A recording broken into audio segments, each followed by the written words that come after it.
Hello everyone, and we are here to start doing a Spider-Man No Way Home Road to. Knowing with the multiverse and Doc Ock and Goblin, I thought, and all the women's of the other two Spider-Mans showing up in this movie, I feel like we should kind of look back and watch the other two versions, what's the first 5 movies, and see the journey of the two Spider-Mans, even though one kind of left open-ended. But anyway, I just thought start. Normally I do like, hey, get things ready and all that, but because it's a title sequence with some kick-ass music, I just thought, well, why are we just like, hey, let's start now?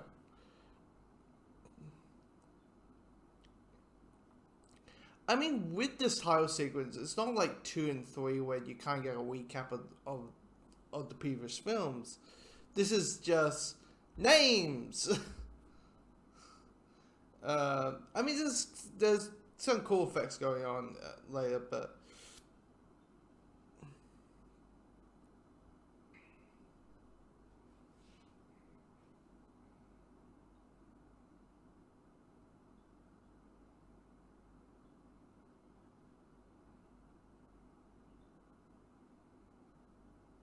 like, using the webbing, you occasionally see like the webbing wrap around a webbed fist, like that with the hands.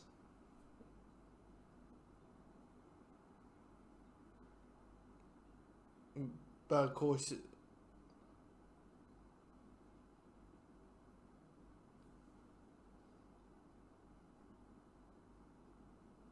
you see Goblin right there. Which I am going to talk about the suit like everyone else does, but I'll wait till we get like a probably in the when there's like a no talking, like not a big major scene going on, where it's just two people having a conversation.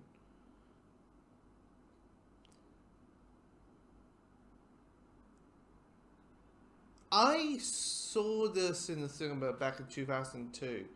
It was 6. I kind of do want. I wish, like, my local theaters was showing, like, at least the Raimi films to, kick people's spidey-nostalgia a little bit.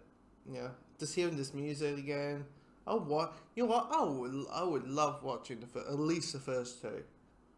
3, I don't think is horrible, but we'll talk about 3 when we get around to it. Sam Raimi, hearing he's doing a movie that's a bit strangely. He's doing Doctor Strange.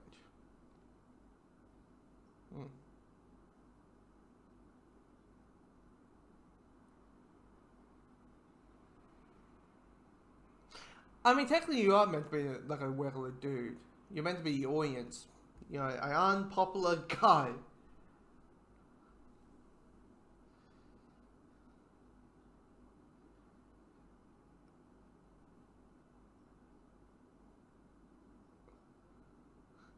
Really? Really? A Deathstroke? Jeez, Peter. If you know, that's John Rivera, who of course later played Deathstroke in the DCEU. Or just both versions of Justice League, actually.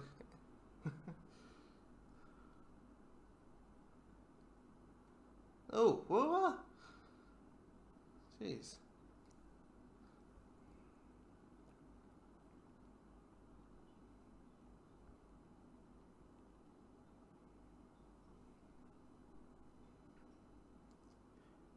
He's that unpopular. Even the unpopular people don't want to be up here. Oh, God. And, ladies and gentlemen, my high school in a nutshell. Even plus, I was the dorky, awkward kid who act like he was in his 30s more than his actual age. Anyway, we'll talk about that's a whole different the whole thing. I'm gonna be that guy who says that dude is way too young. He looks like he's in his like mid-20s to be a professor or some teacher of a midtown high. I'm just saying. I don't know.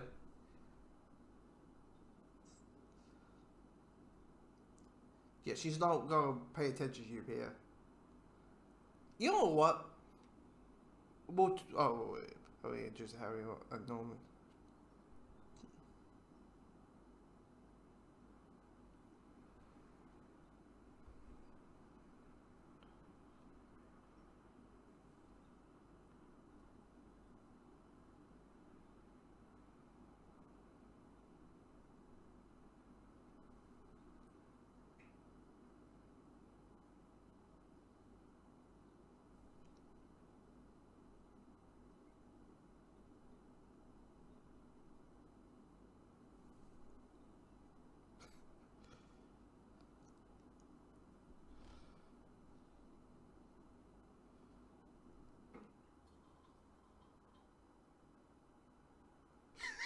And that's a meme, ladies and gentlemen.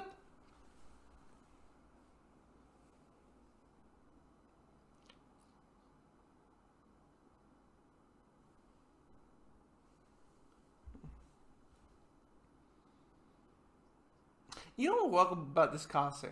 You know, because everybody's like, oh, Tobey Maguire's a good Spider-Man or a good Peter, but he's not good as one both. I always find like the first movie, this first film, everyone's pretty well cast. It's when the character design like evolving and changing the evolution of the characters that they might not fit well.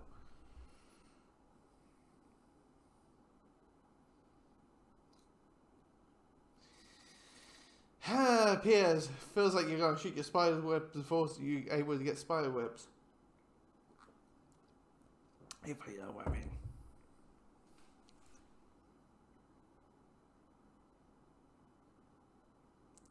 Yeah, store paper. Hey, maybe we got so used to watching Smallville. Yeah. Hey, look, spider trip. Ah! Because each of these spiders have an ability that Peter's going to have.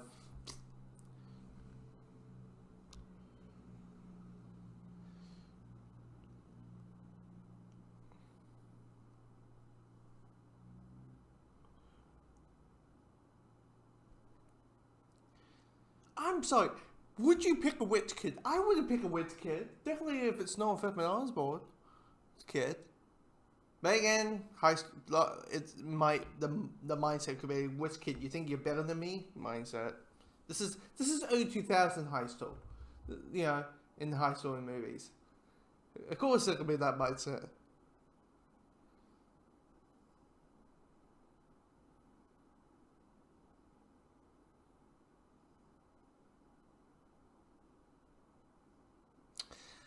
Um, people are not virgins.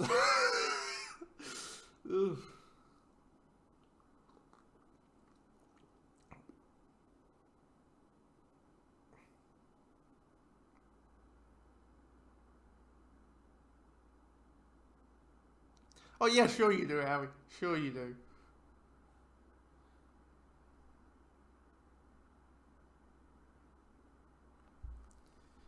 Oh, Peter, Harry.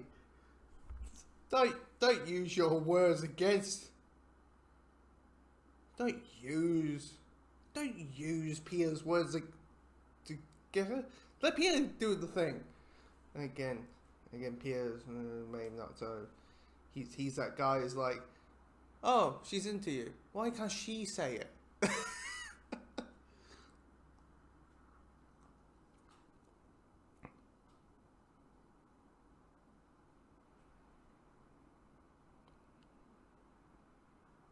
Well, at least he's educating. He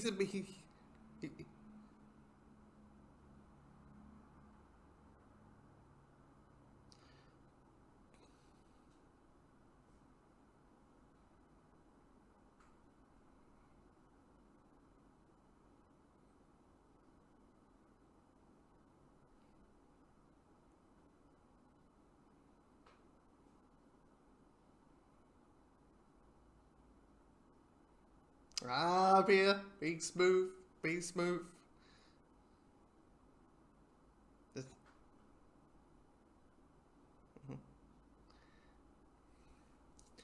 Now, I'm not going to talk about any rumors I've heard about No Way Home, about certain lines and references and all that. I do watch Real WeChat, so they do cover a lot of the, you know, rumors of what's going to happen in No Way Home, but anyway.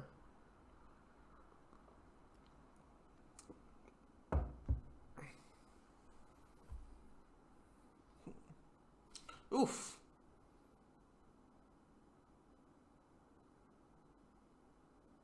I just noticed that Spy has the same like colors as his suit. Probably realistically, that's probably a really exact Spy. It's a really exact Spire.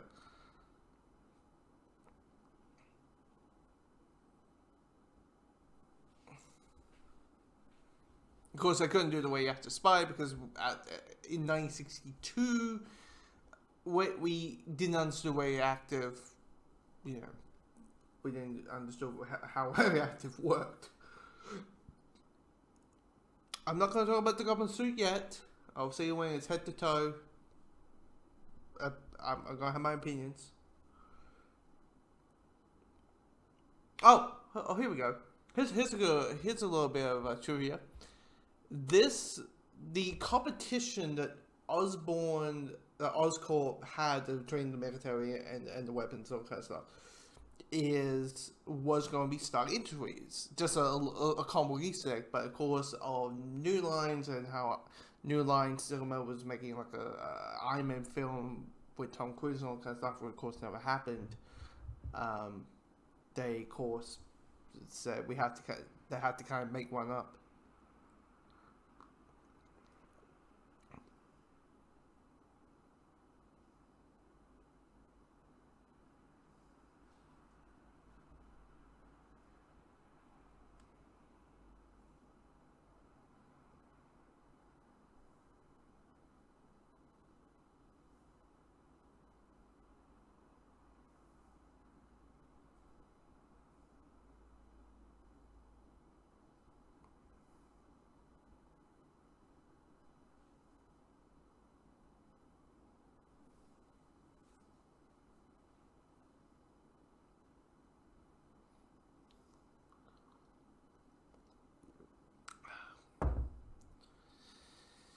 '60s uncles.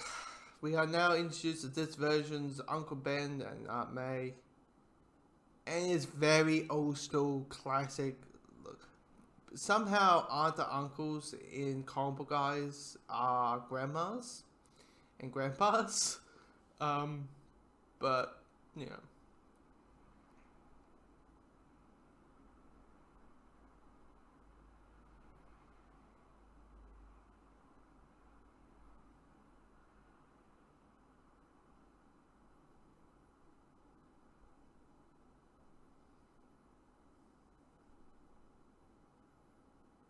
Well, I mean, you know, sell computers.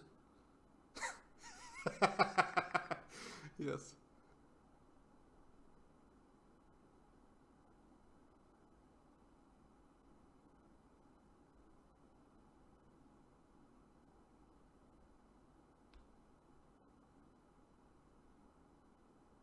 Well, that's a sort of optimism. But it's 2002. We're full of optimism in 2002.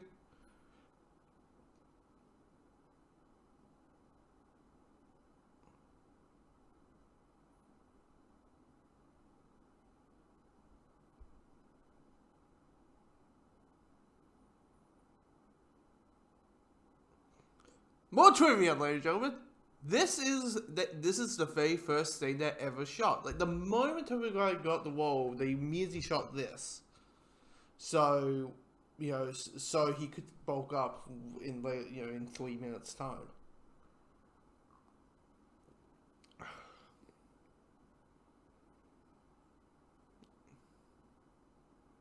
And while I booked my vaccination, and what I hear one side effect is this reaction, getting the shivers.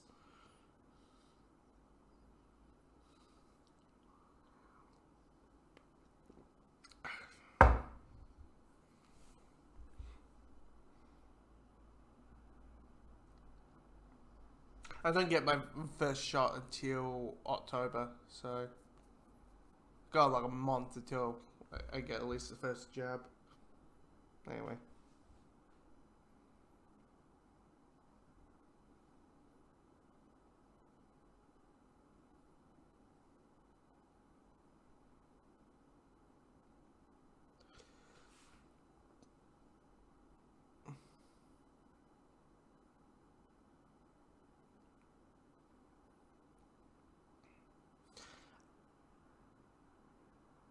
I mean, they had to do this scene like the moment when first said yes, they probably had to shoot this scene as well, so he could bulk up to be golden in like 3 seconds, you know. But because he bulks up in like in 2 minutes.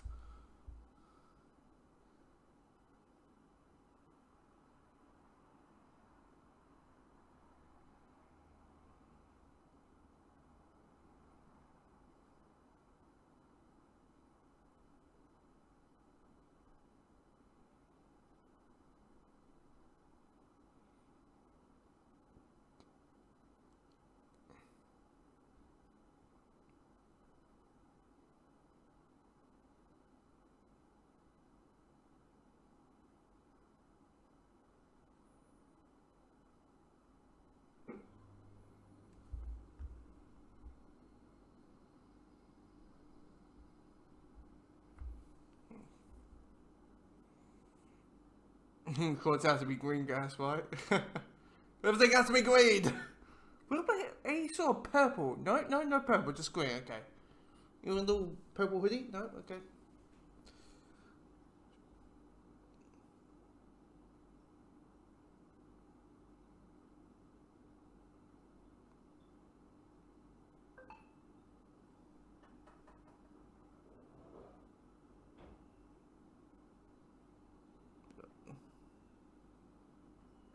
Now I won't lie. The jump scare that's about to come up scared the crap out of me. When he's like back to former. Yeah. I don't know why I said it that way. But anyway.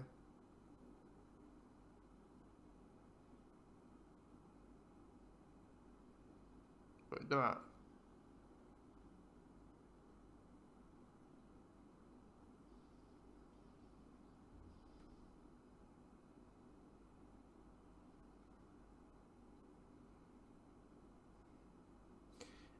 And now we are 3 months. I don't know, 4 months, 6 months. I don't know how much the training was.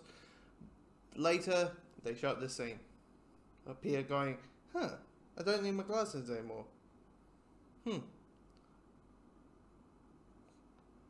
If you're assuming glasses, no glasses, so that's exactly. You don't use your glasses.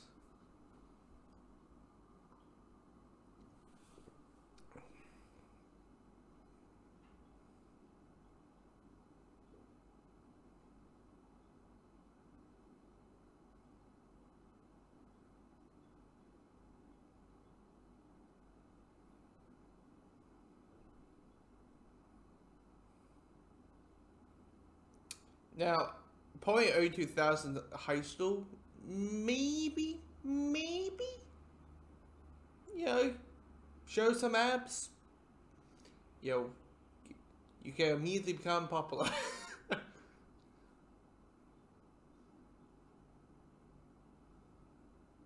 Just, lack of the science.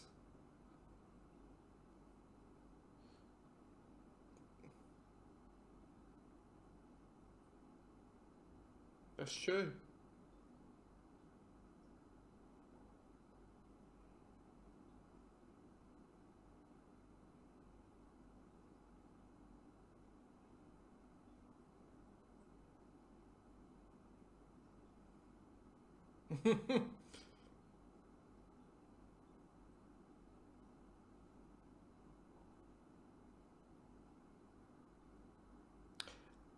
So I probably am going to mention this with when we cover 2 and 3, but the whole thing with Mary Jane, if you really think about it, her being an actor, her on stage, then have in a way this kind of jealousy that Peter being Spider-Man and all kind of stuff.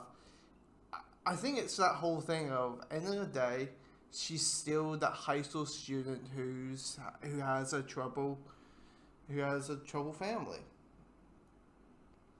It's the classic I want to feel special and now I can't feel special anymore.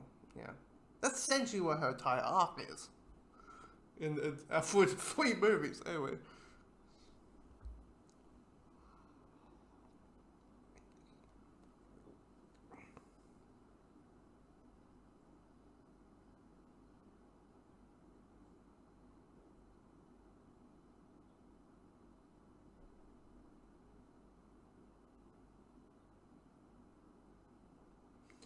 I mean, Peter, it's paper. Your hands might have glued it. You know, it's very simple.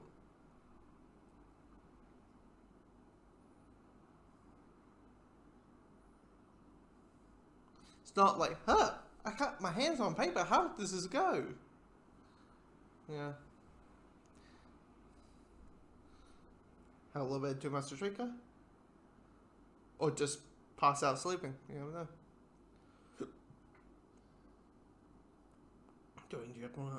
Doing a little bit of Jekyll and Hyde here.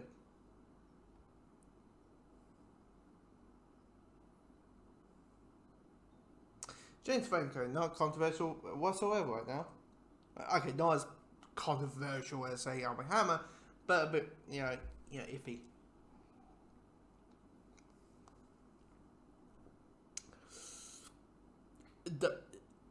Do you think they're going to give some improvements?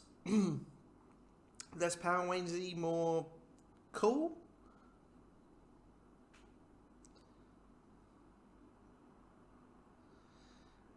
And more trivia. I'm going to give you more trivia, guys. So, this is all practical.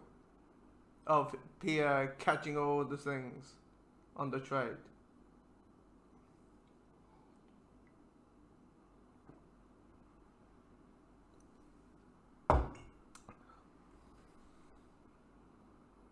Yes, I had contacts. Jeez. Was I this shy? People actually know me. Was I this shy in high school? I probably am. Probably I was. Jesus. Oh, so I was that guy trying to be funny, because naturally. And, I just don't. I always failed. Alright.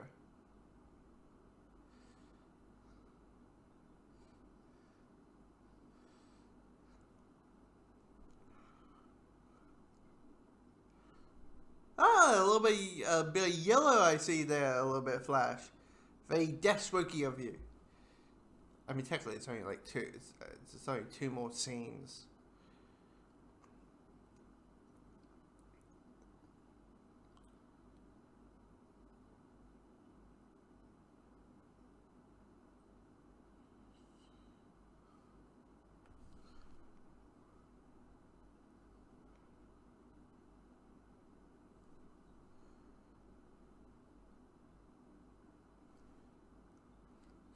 I went like, I kind of like the Spidey sense, the slow mo, like this kind of radar thing versus like, yeah, it just happens.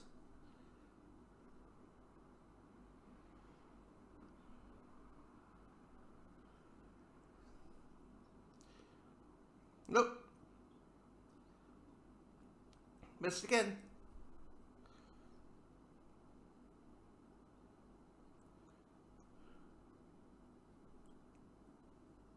Oh.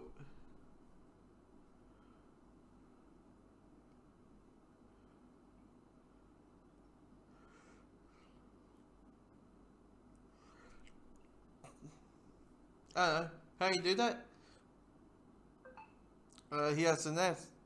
Semantics? I don't know.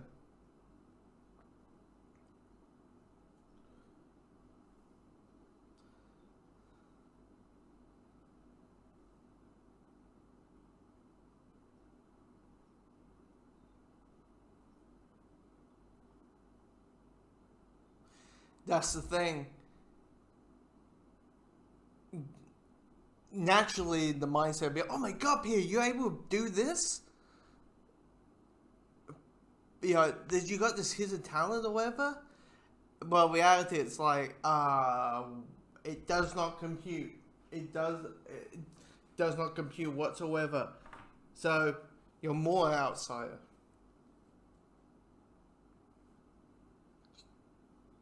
So, my phone keeps, like, beeping or updating all that. Anyway.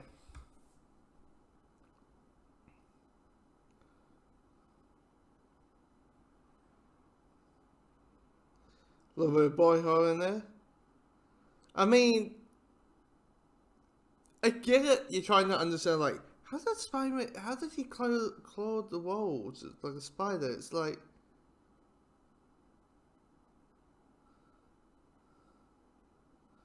but realistically, they did the old Alan West Batman trick. You just put the camera up, you know, across, and it looks like he's clawing off the wall. You know, put the camera sideways. Anyway.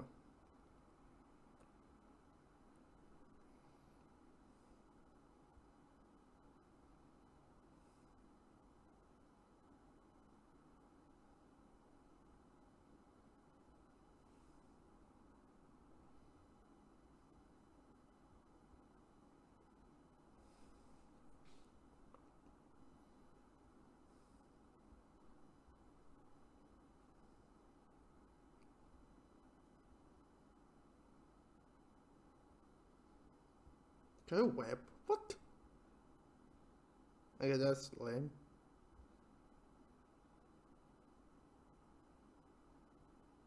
Damn. That one character, one universe. Yeah, that's what happens. Yeah, you don't expect unlikable to hit when you say Shazam, okay? When you say MCU, I don't know.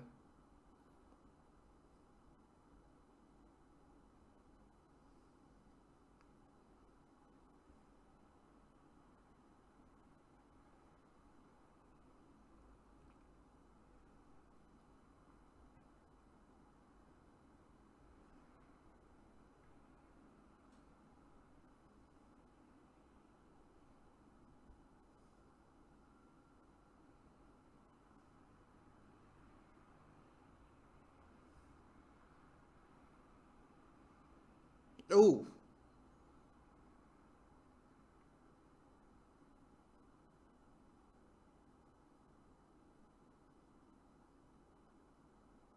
well, it's nighttime. How far?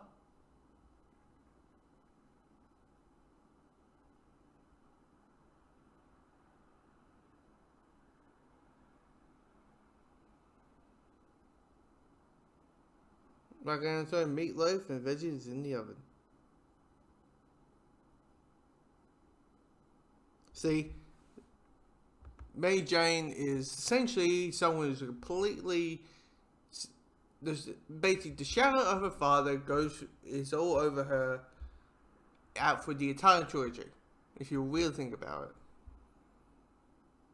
it. And the whole thing, you're not good enough, and it's always there.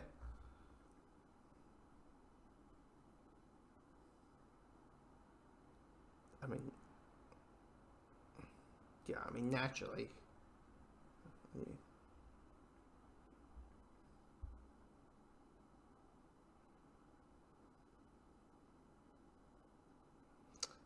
If this is well,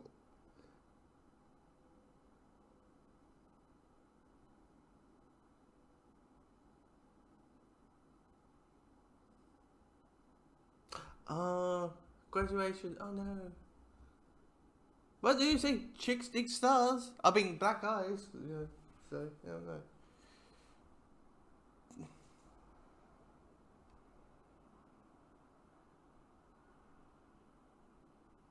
Question: how far is like New York to Queens? Like, would it? My guess, what a bus and train trip is like what an hour away, 2 hours, 30 minutes, 45. Like, how much is the distance? Because in my head, I'm thinking, I was saying it's afternoon, and Peter probably walked away all the.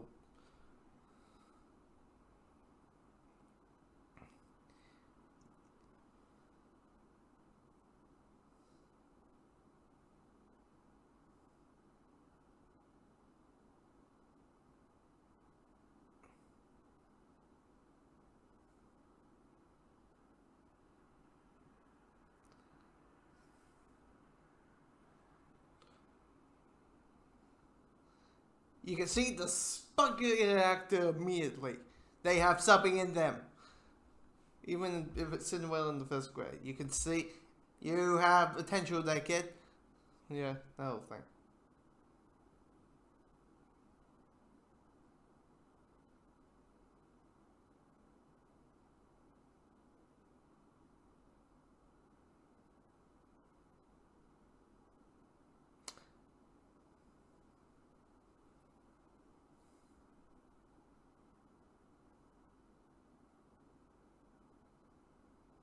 With mere reviews.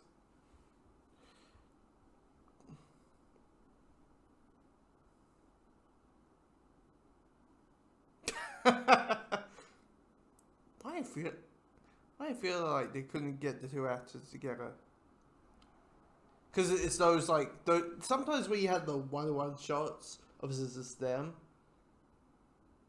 it's there because maybe scheduling conflicts, so they're kind of trying to work around it.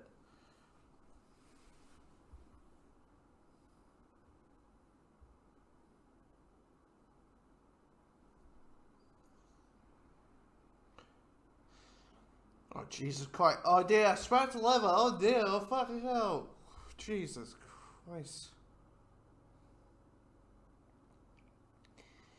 Pia, if a car is going to win MJ's heart, she's not worth your.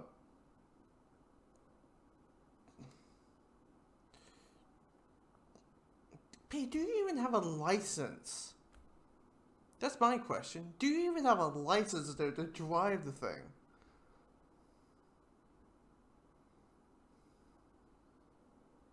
Yeah. What? Both of these were all these yeah, simple kind of works. Yeah, I like the center one. Yeah. You're wearing black. That's looking new.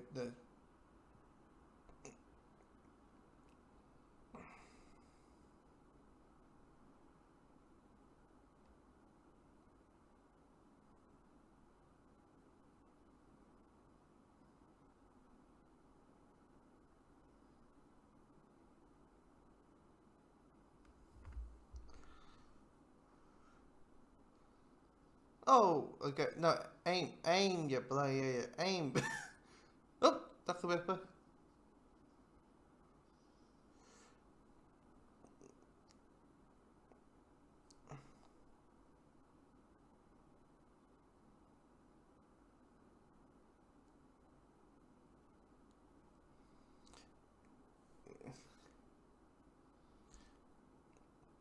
Yeah, well, the only thing strangely is he's shooting webs, and not the normal kind of a person of his age would probably be doing. Did I make? It's two masturbation jokes I made in like a span of 30 minutes. Jesus, I need to get ready to work some more material.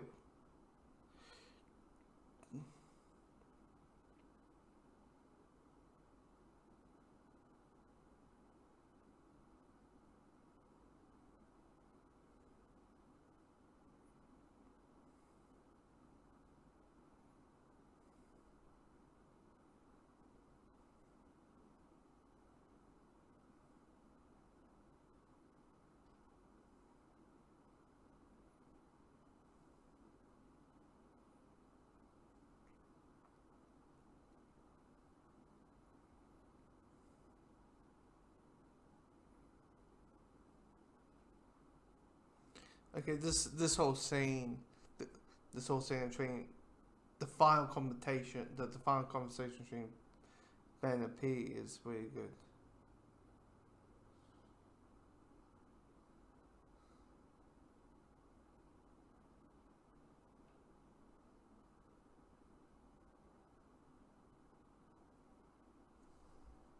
Basically, just don't make a habit out of it, kind of thing.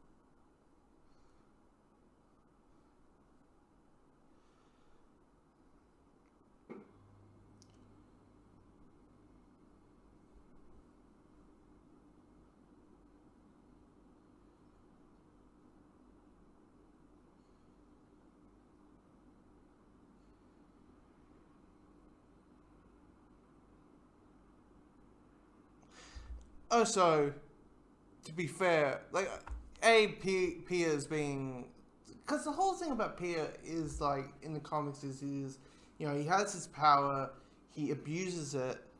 Uncle Ben gets shot. Basically, Peter, because you were an asshole, because you're a dick, your uncle's dead. And clearly they went for the,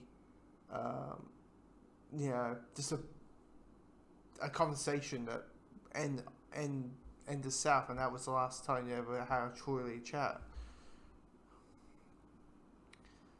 Will Wesler, ladies and gentlemen. I'm wondering if this is before people realize Wrestling's fake, so we have to pretend like it's all real.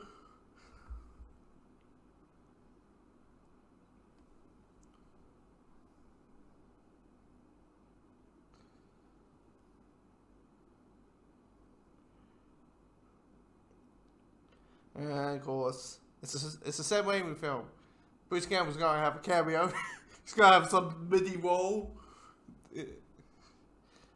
I was curious what role he's gonna be in Doctor Strange.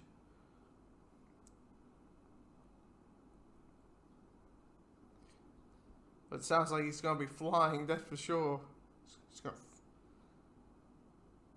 Oh, that's Octavia Spencer. Ah.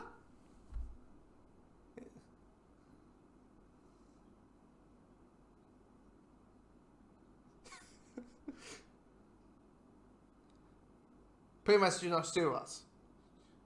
You can't sue us. That's basically what it is. It is always fun to see like actors in like roles like early in their career, and you're like, oh my crap, that's them. Will Wesler. I don't know the actual name of the Wesler, but I just know that he's a Will Wesler.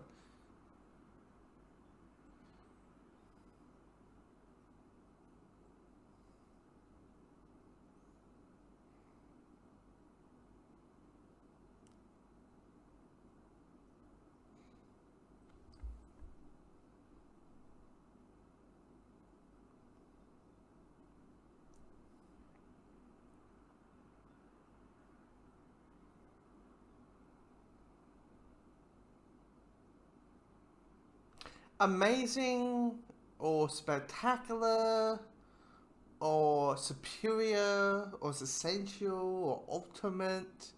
Am I missing any? Am I missing any other titles to give Gold Spy?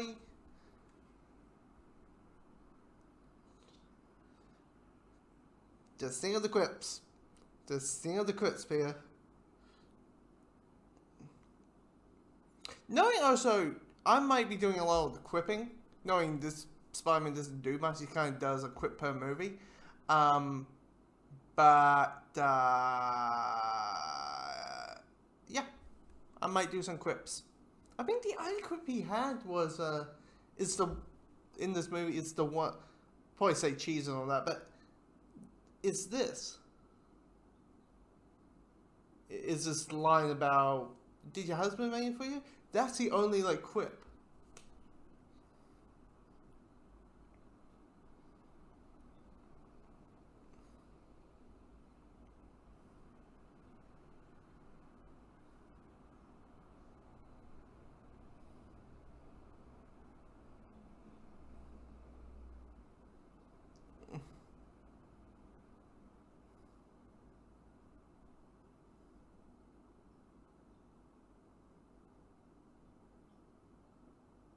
Yeah, of course, a lot of people say that's like the one line that doesn't age well. I'm like, it's a Wesley wing. It's trash talk. Go ahead. It's all about context, but I'm more about, it's about the context of the scene, you know?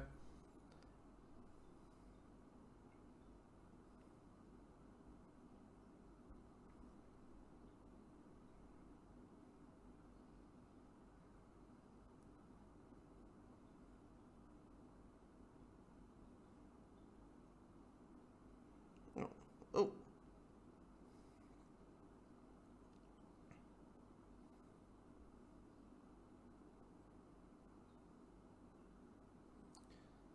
Well, he became a heel. Yep. That's my quip. He became a heel because in wrestling, that's what heroes are called. Heroes are known as heels. Was it villains? I don't know. I've been watching that show, Heels. Anyway, trying to remember. Anyway.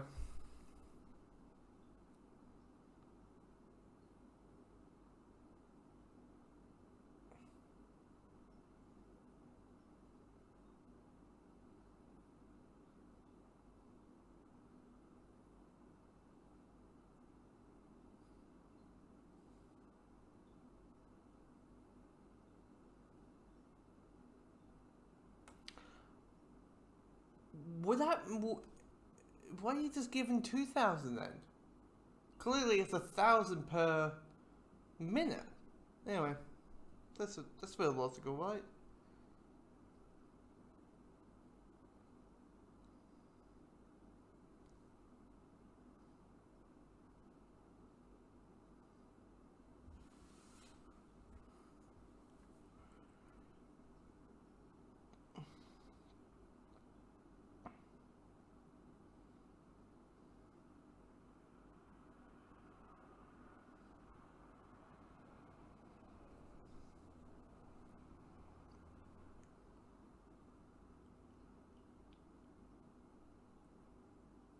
Actually, appear will become a problem while you're walking through the streets.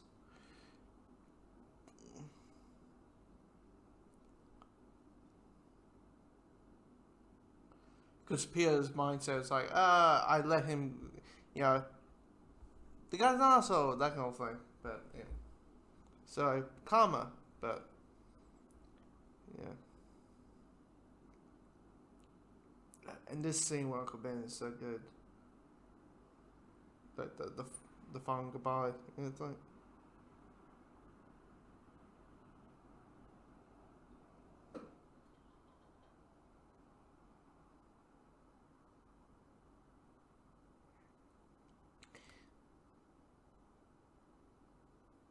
now, if you want to ask, okay, what's the difference from the source material? It's in the source material, it's always been like a bank, like a home invasion, and Uncle Ben gets shot at his own home. But you know they went for the carjacking. Well,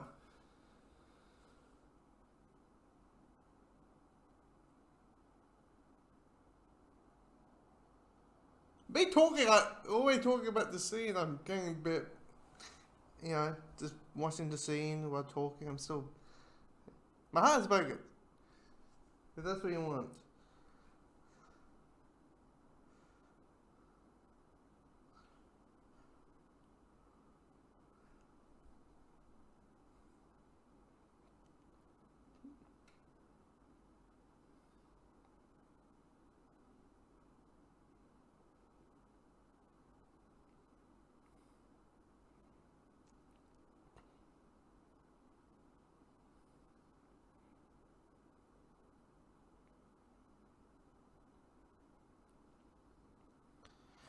Here's the thing: the CGI for this movie that came out in 2002, outside the stuff with Peter jumping to build in the building when he's realizing he's able to crawl on walls, it's not that bad.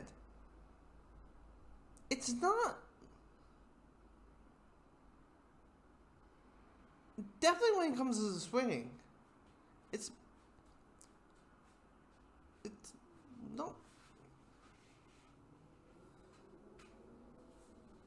Like, here's the thing, the movie is a little bit dated, we'll hit that point. I always say, this movie, when it comes to the superhero elements of it, like dialogue-wise, comes across a little bit sad, more in cartoon, but definitely anything that Goblin says, but anyway.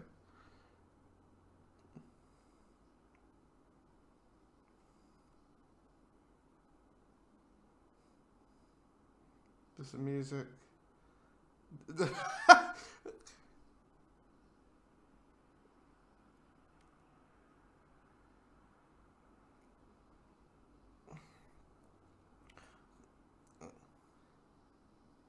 What?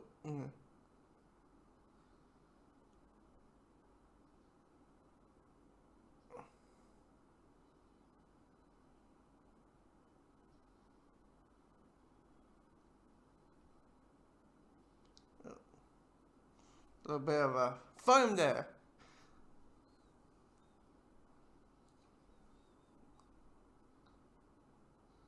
Clearly, the stuntman or Tobey Maguire was punching it's not actual metal, but like foam that make it look like he's just punching through a piece of metal. Anyway.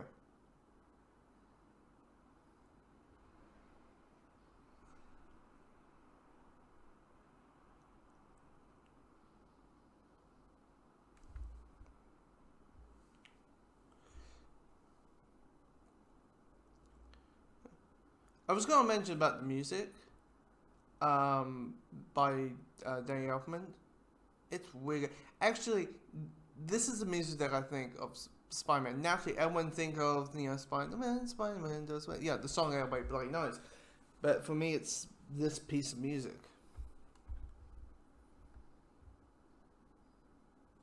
Like Goblin and Doc Ock and when we hit Spider-Man 2 and all that. And this is brutal, the scene. Oh. Like, the whole thing about Peter, he's an optimistic character, he's a light-hearted, quips all the time. If outside the black suit, this is the only time you expect Peter to be dark or like vicious and brutal. But then backs away and realizes, what I'm doing and,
Quest Atmosphere.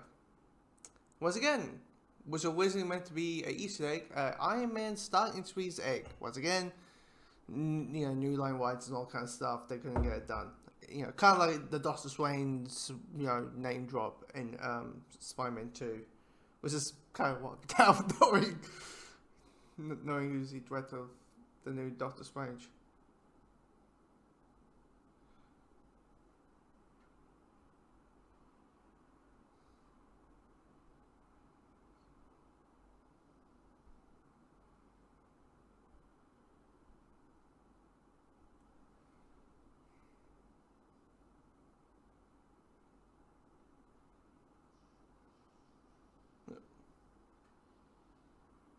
I'm sorry, you say no to that? You say yes to a big blob floating thing, but a flying suit on a glider, that's the thing you say no to. Yeah. I mean, government, right? Not logical.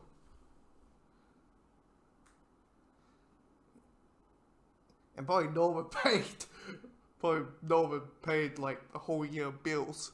So you don't have to deal with that for a whole year. So at least that's good.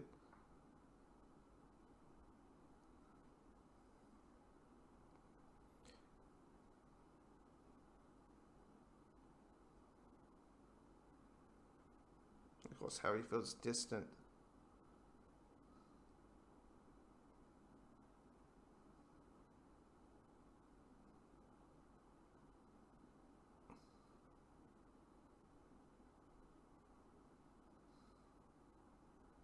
Well, you're a prick, Flash. So good that she's leaving you.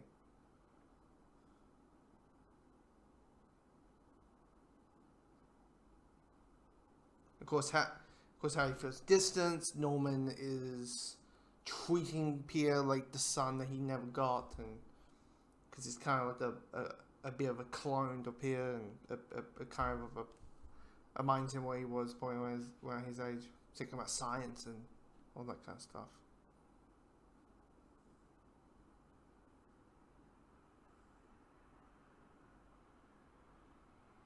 You know what? The best way to describe the Raimi films are they're adult movies, but you know those films out there that they are aimed for a more mature audience, but that, hey, kids are gonna watch this, so you're gonna have these bits and pieces, maybe a lesson here, or maybe a bit of cheesy dialogue over there. That's basically what these films feel like. They're these mature films that are aware that kids are gonna watch them, so they maybe add a couple of things in there. It's kind of like a kids movie, right? Where like it's a family film mostly is aimed for kids, but they add a couple of jokes or a couple of references for the adults. Yeah, it's kind of the opposite of that. Best way to describe it, if that makes sense.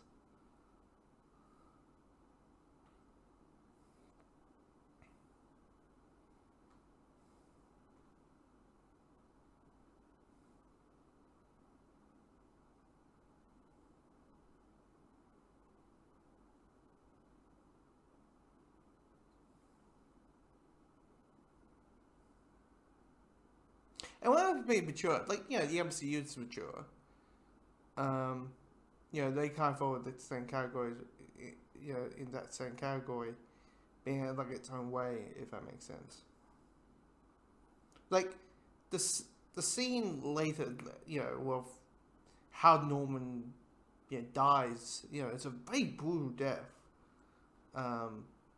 So, that type of maturity and if any of what I'm saying makes sense, because I know there might be a lot of people be like, MCU is not just for kids. I'm not saying that. I'm a fan of the MCU. Jesus, I'm curious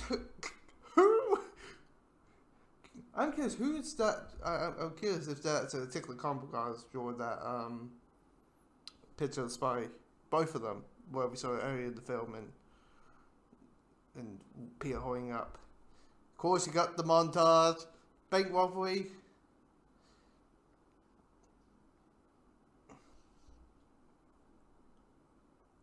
This is all the fools.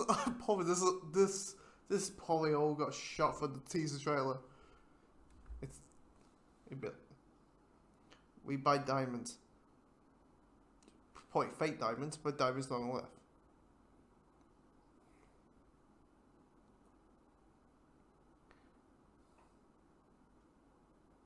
Well, his name is Spider-Man. Jesus, dude.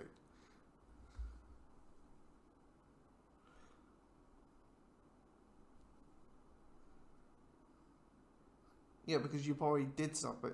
You beat up your friends probably.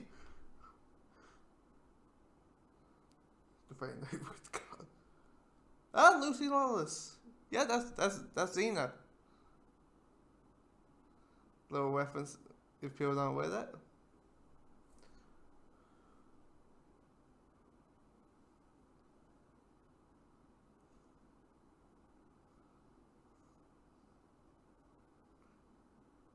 And here comes the best moments of any Spider-Man movie. J.K. Simmons and J. Jonah Jameson. And as classic, old school, Daily Bugle had here's a deadly menace.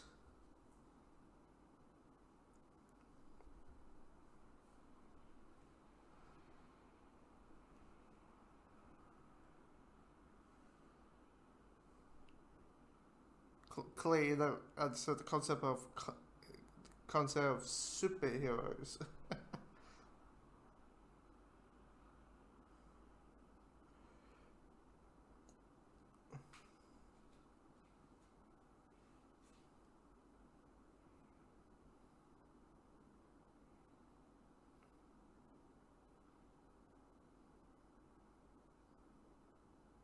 Anyhow, any chance that's a Brock?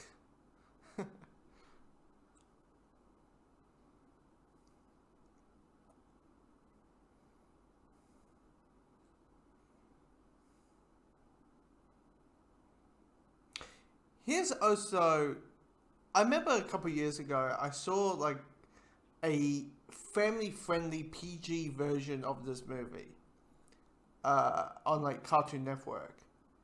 It's quite interesting to see what they cut out to make it PG, or like kid-friendly in a way. I saw that in a cut of Spider-Man 2. But they kept the hospital site. Very surprised.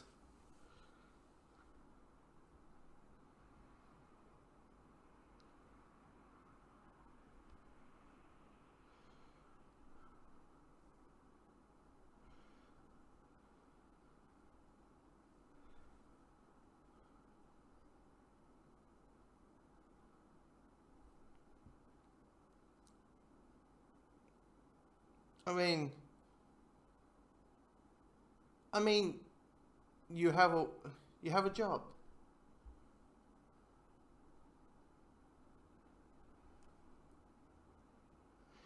And the stomach just blump.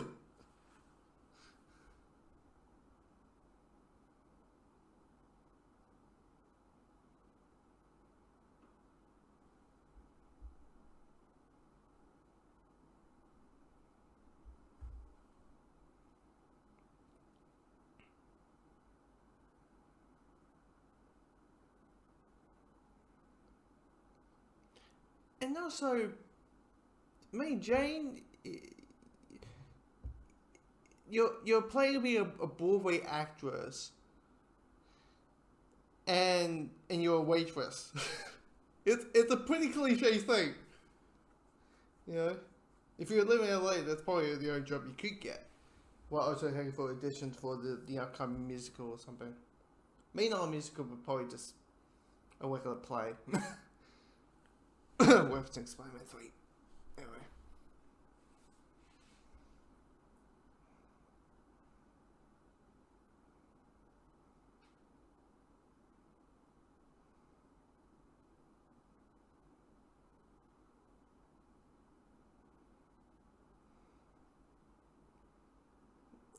Weekly inspection. Jesus. No, try.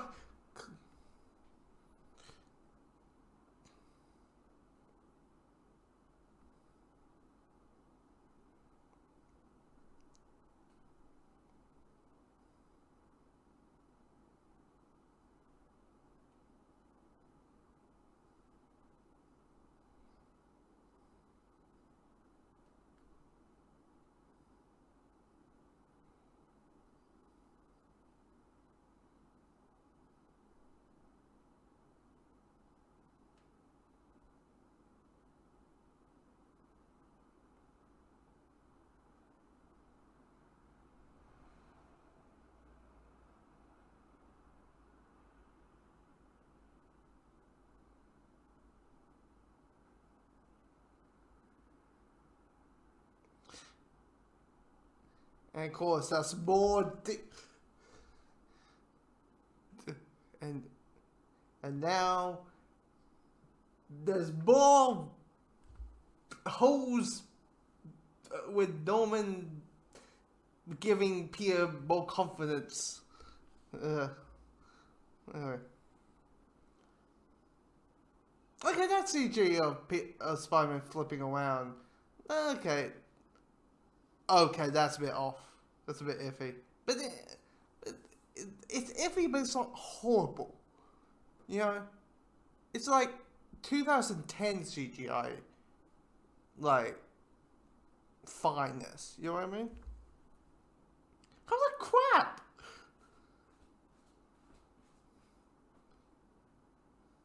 How was that lot of crap? It's the first time you go close up on the guy.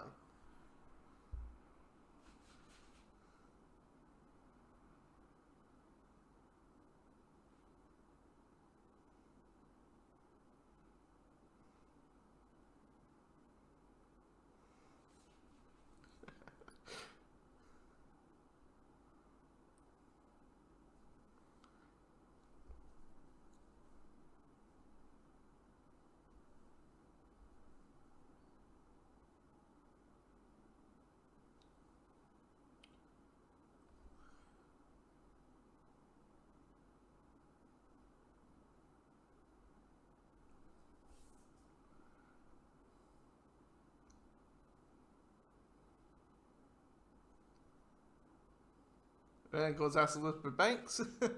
See, it's always fun. It's always fun to be like, oh, it's them.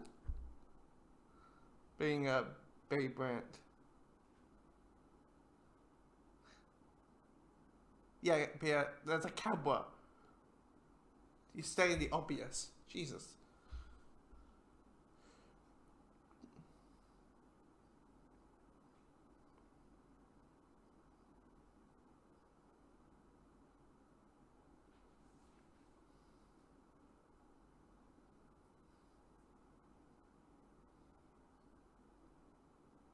Typical business crap.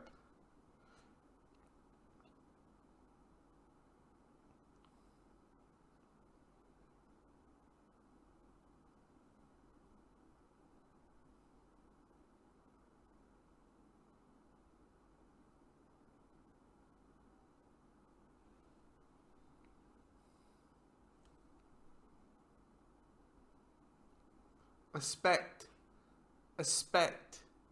You could just like, no, I'm not leaving. You could be a stubborn bitch.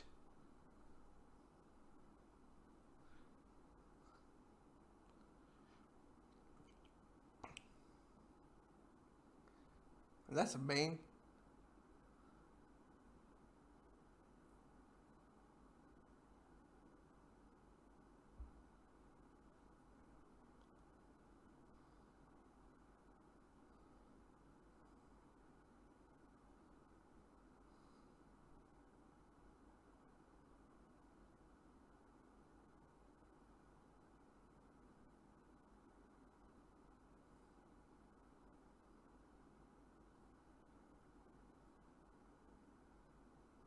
Macy Gray! This is how we know we're in the early 2000s, because does anyone remember Macy Gray now these days? No, they don't. They don't.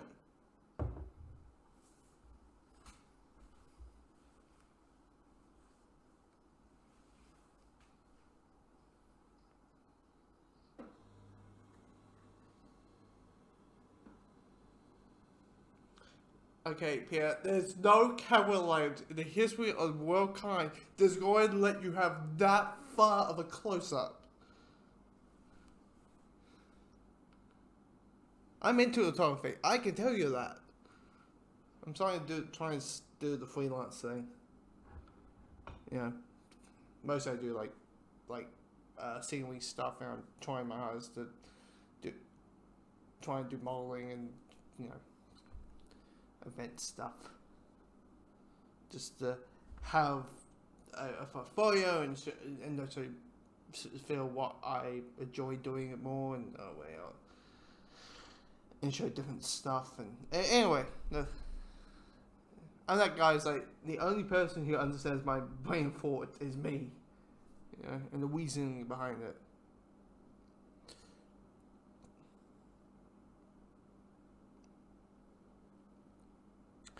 You know what? If it was 2021 and this movie was set in the MCU, people would be like, he's in a wheelchair, he's bald, that means he's Professor X. You know that would be a thing.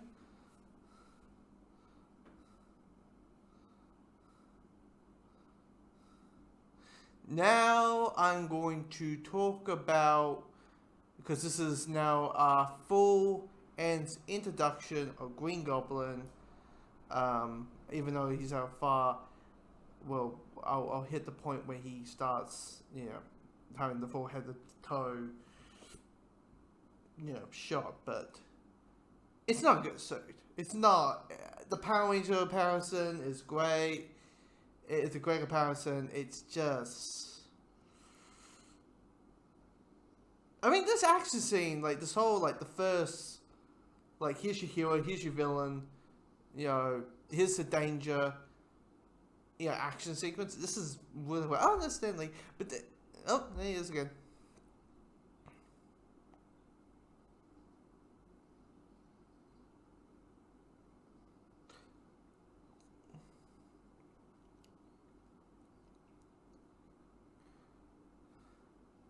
Him doing the Superman moment.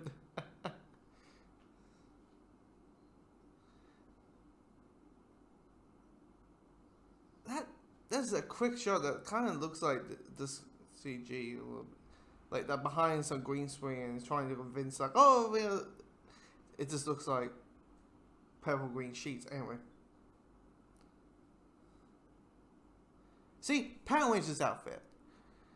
And the weird thing about it is, if you go online, hell, I might try and hunt it down to show you guys, that if you saw the alternative, what the Goblin was originally meant to look like, with the prosthetics, with the practicality, with robotics, that's a hell of a lot better. I forgot what the reasoning is. I think it's the whole classic thing of, you got an actor on the camera waiting for, why should we hide his face, even though we're hiding his face? But it was so good. Maybe the mindset was too stable. I don't know what the mindset was behind it, but it's really well put together. Just a Green Goblin, a witchel look or something. Just go with it. You'll be like, holy crap.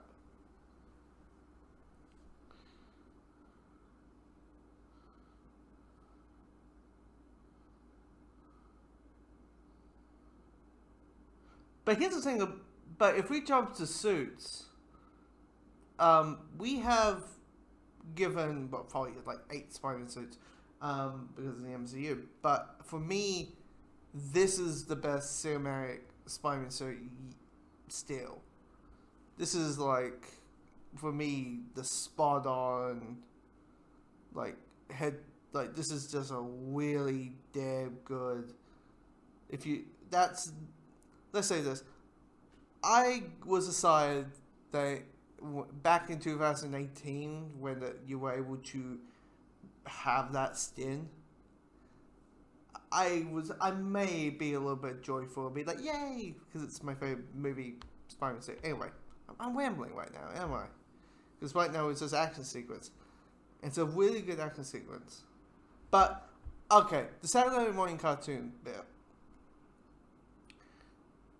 That,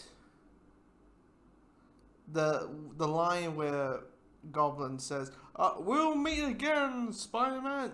That's what I mean. Where sometimes it does go very Saturday morning cartoon. I think Kristen Dunst is just hugging a mannequin. I think with that shot. Anyway. True. Question: you probably have to take the subway if you're going to Queens, because Queens there's no buildings anyway.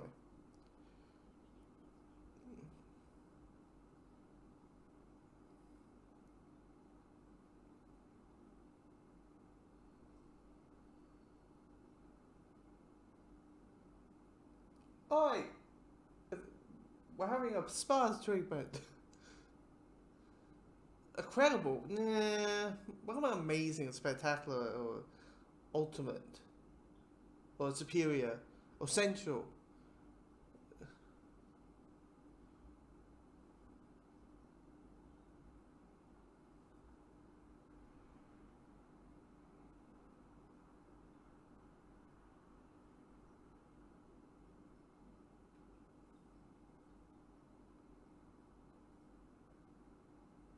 No, she wants to make bugs bite.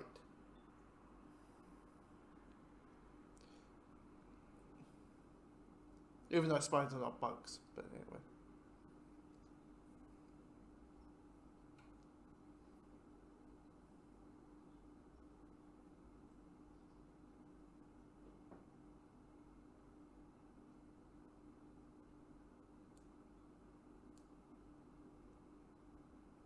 Well, there's always Gwen and Felicia, Kitty Pryde,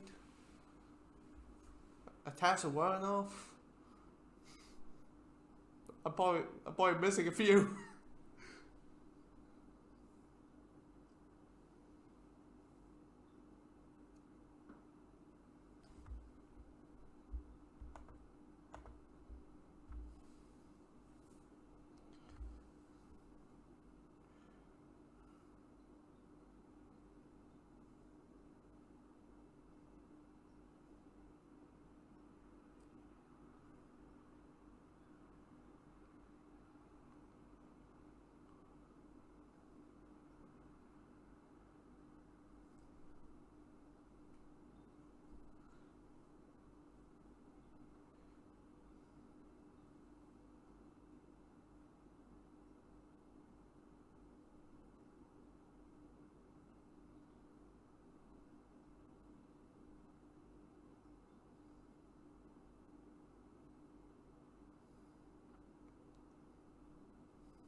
This is a weird. I mean, the Jekyll and Hyde aspect of things, it's kind of handled pretty well.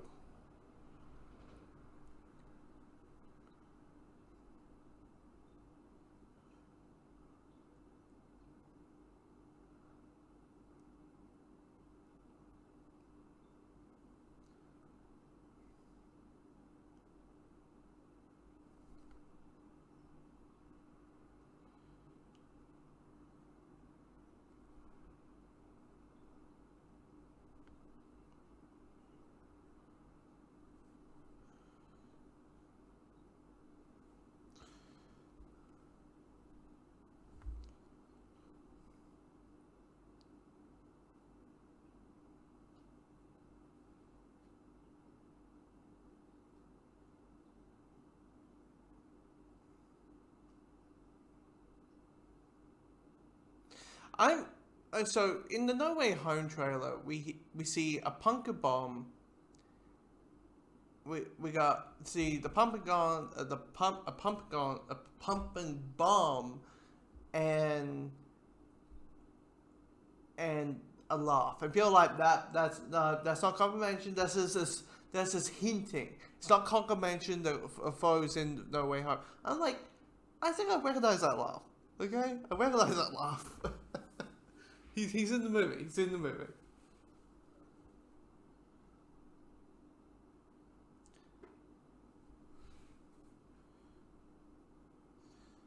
Hmm.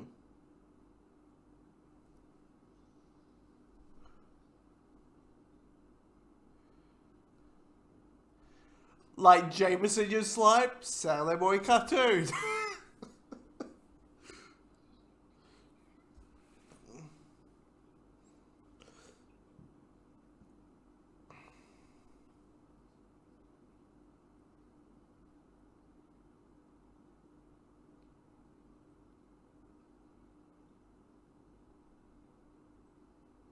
Okay. There's a couple of quips in this. There's a couple of quips. Yeah.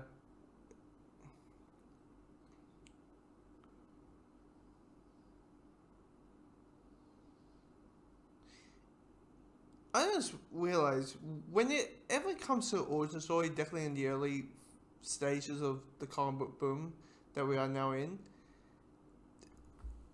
whenever they do the origin story, it kind of does feel like two separate movies, right? Like one half is the origin story, and then it's like the sequel that's somehow connected to the first with the with his villain, his the character becoming the superhero. Yeah.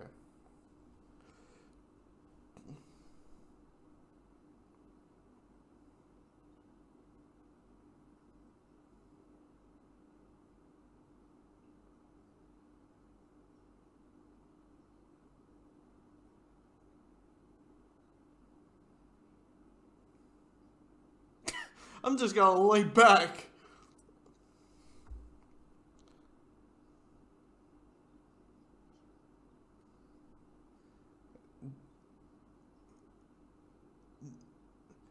That suit might not be the most comfortable suit in the world. That Power Rangers outfit. Yeah, I'm calling it a Power Rangers outfit. I would not be sure. No Way Home.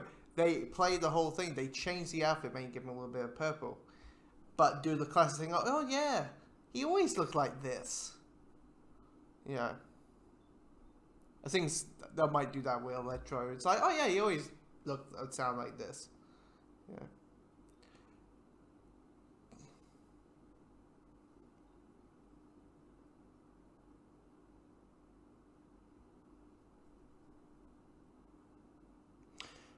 You know what? A little. I think also the thing with the Green Goblin suit, it's just green. Yeah, add another color. I always say purple just because the comic counterpart, he wears purple. Like that back piece is like a little, you know, it's just one bland color outside of the eyes. So it just may be better if they didn't. They probably just add a little bit of color.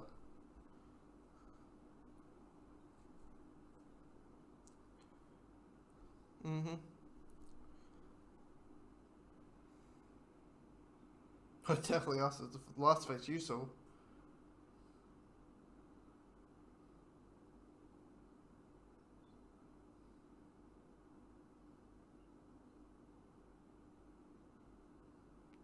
A soap opera. Don't mock soap operas. They do a hard work. They have to. They have to learn like what about 10 pages a day, like after because they shoot an episode a day, soap operas. So and it's all like they they get 10 pages, 10 pages, 10 pages because they have to learn the next day, and of course have to wrap their brain around it, how they're gonna learn it. But the good thing is, you're not going to actors probably work about 2-3 hours depends on it. So um, anyway, but the thing is, actors are going to get a lot of no's and yeses at the beginning naturally. So, and this whole thing, this feels the most Mary Jane for me. The whole why won't you be, or calling him Tiger and all that.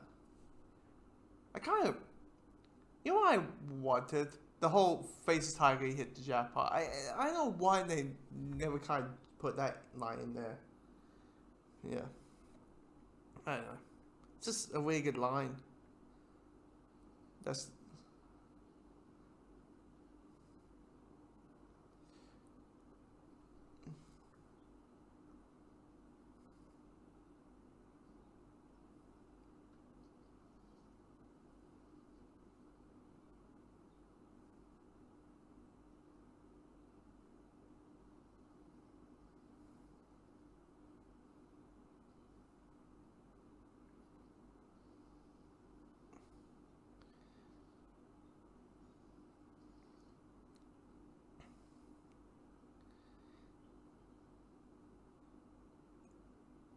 Now here comes the very iconic moment, the upside down kiss. Which here's the thing: when I went to America, I went on the Warbuds tour, and we passed past this alley, and told the story about naturally, Tobey Maguire is upside down for like, I don't know, 3 hours, 4 hours, how long they shot the. So they had to kind of lift him up all the time to make sure his blood isn't rushing to his head. But because it's raining,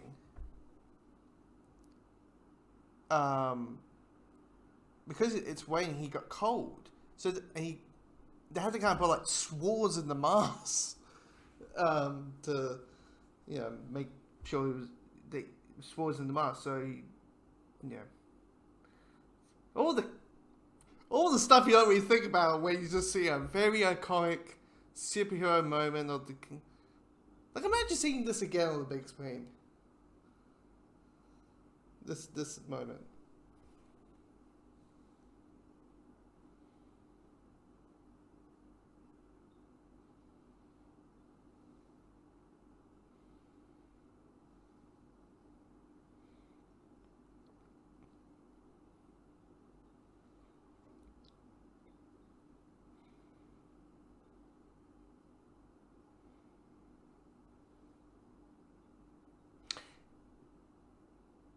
This is, I just realized because when Peter becomes Spider-Man, we got like an hour left, or like an hour and 6 minutes left, and then we have 50 minutes left when Goblin shows up in the first fight we have. So they're basically just like going through the motions of this like action scene, set piece. It could be also because the first big set piece is like 47 minutes in, like 45 minutes in, so they're like set piece, basically do a entire 2-hour movie, think about it, cram into 7 minutes, and it works all in an hour.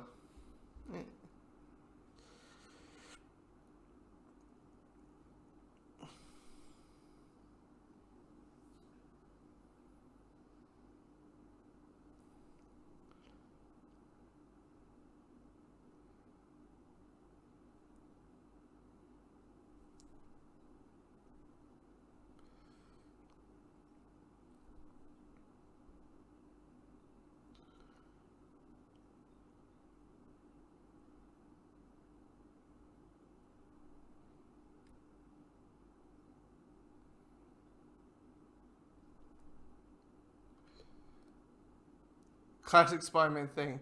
The cops don't like you. Jameson doesn't like you, so the media. No one can give you a break.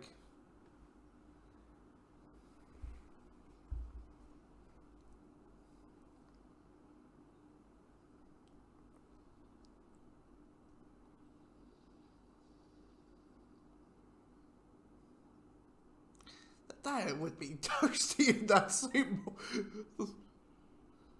That would scare the shit out of you. But again, you gotta hold it to a comic book movie. What do you expect? They're gonna have a lot of fun with the villain.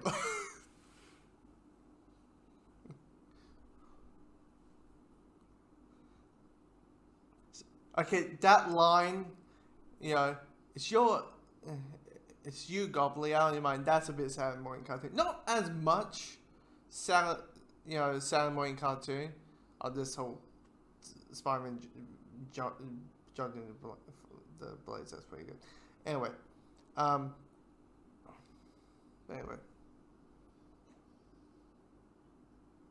you in or out?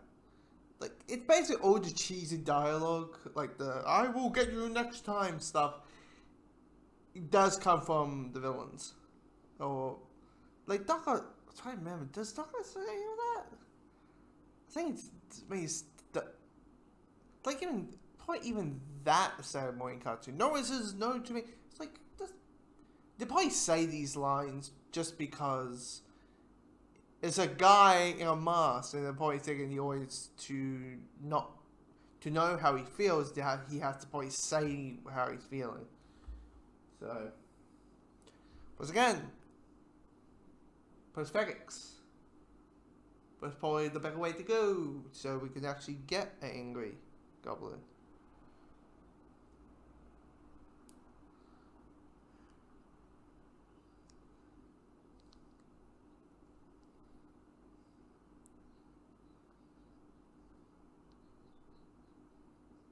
cranberry sauce. We did cranberry sauce. Point for the turkey, right? Gotcha. Probably having a good snooze or something. Me a bag entered.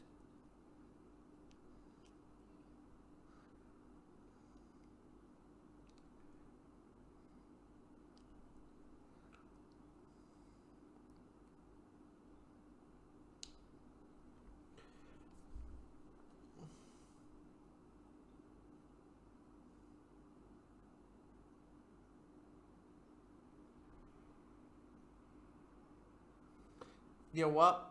I need to use that. All brilliant people are. Next time, if I leave a place a little bit dirty, I'll say, well, all brilliant people are.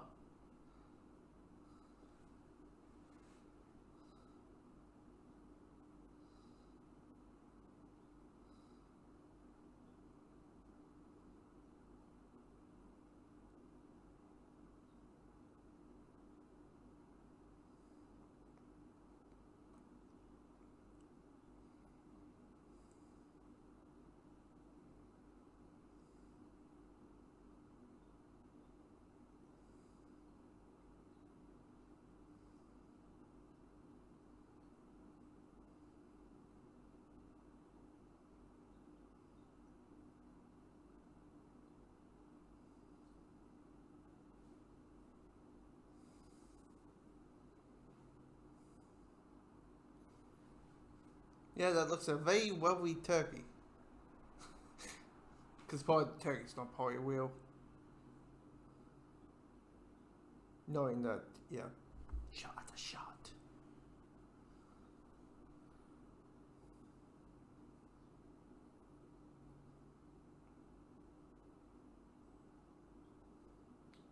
Do it.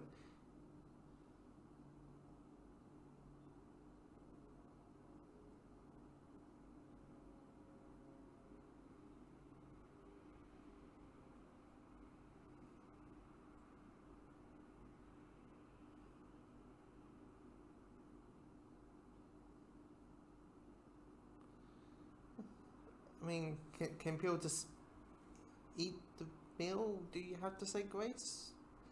I mean, the food's going to get cold.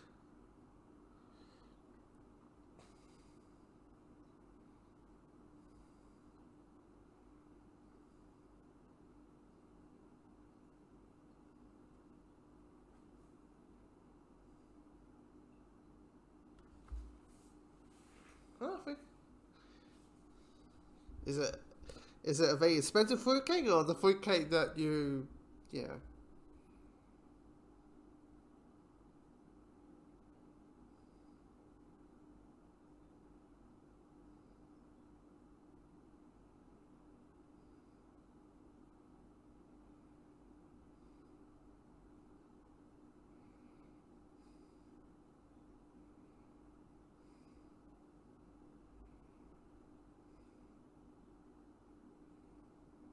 Jesus! Jesus, Norman.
And here comes the most Saturday morning cartoon moment we will ever experience in the history of comic book movies.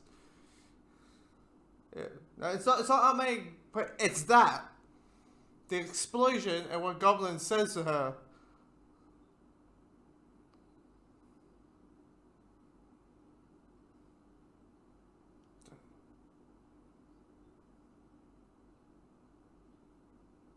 Yeah, I'm saying.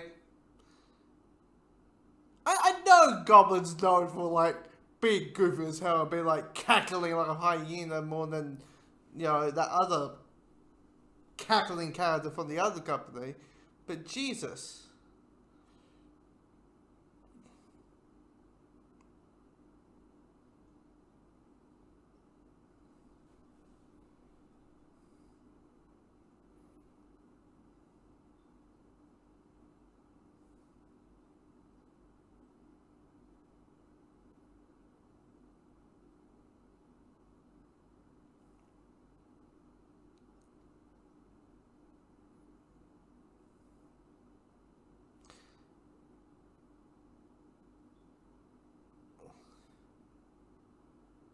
I mean, the there's a scene like it's a glimpse scene, but it's like Peter has a nightmare of Goblin. And it's like him suffering a little bit of PTSD or something, or at least a nightmare. For me, it's like, oh, that feels like maybe a realistic thing that would happen if you had a superhero, supervillain, that whole thing.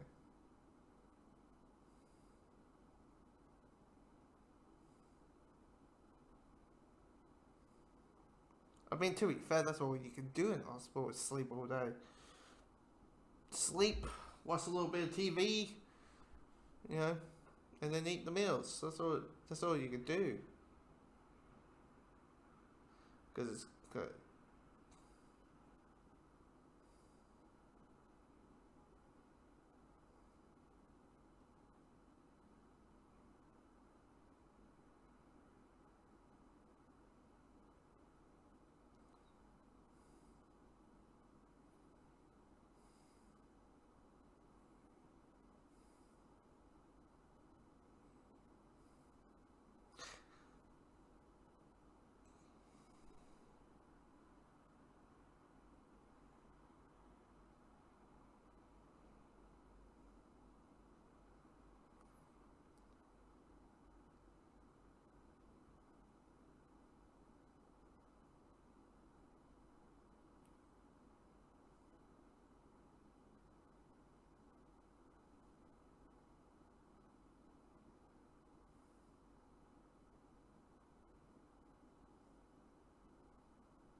You know what, Peter? This is your field day because in a way she's in love with you, or at least one of you. So, which is weird saying, knowing, you know, no way home. But you know, she's. See, he's having this moment. Say the words.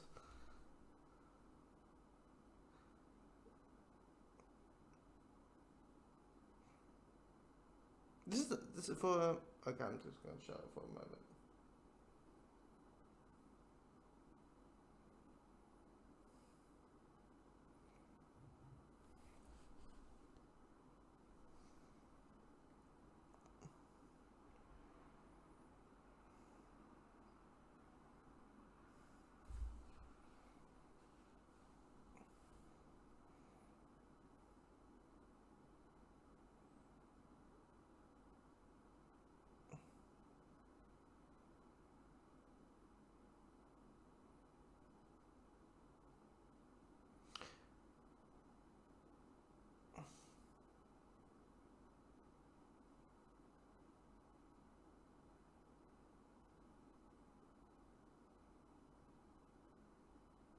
You told her how you felt. If you feel about her actually saying the words "I like you."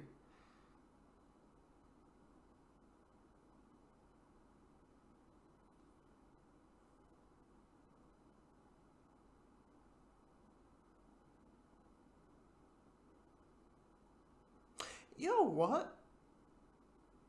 If you really think about it, this is to us comic book guys who know the lore of it a little bit. Mary Jane is technically Felicia Harley. If you really think about it, she's technically Black Cat.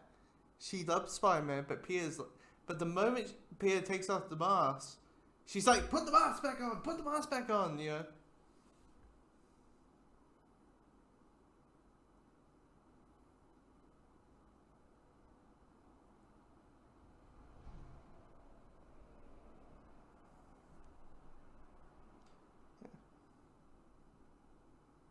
Because because Felicia Harley, Black Cat, is in love with Spider-Man, not Peter. And yeah. And that's basically what Mary Jane is in these three movies.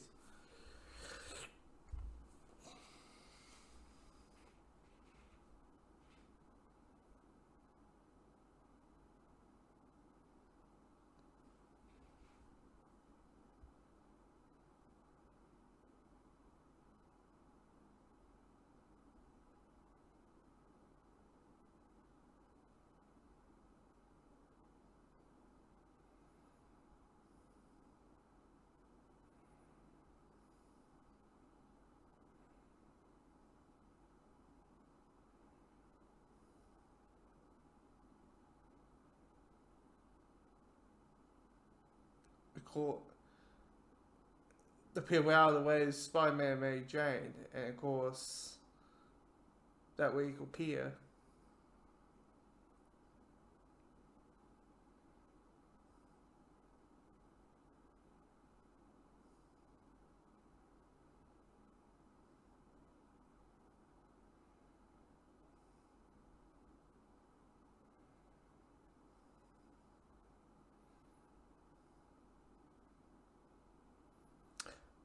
Here's the funny thing. Marvel DC used to do these crossovers, and the first one ever was a Superman Spider-Man book. I think they're fighting each other, which is a weird one because we all know we're soups. Jesus. Unless I want to say, you know, Spider-Man's weapons are made out of kryptonite or something. I don't know. Probably something they would do in the 70s.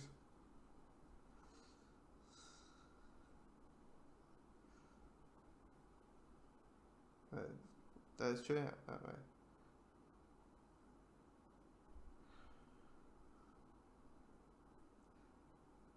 The man mystery shit only works in movies, Peter. It doesn't work in real life.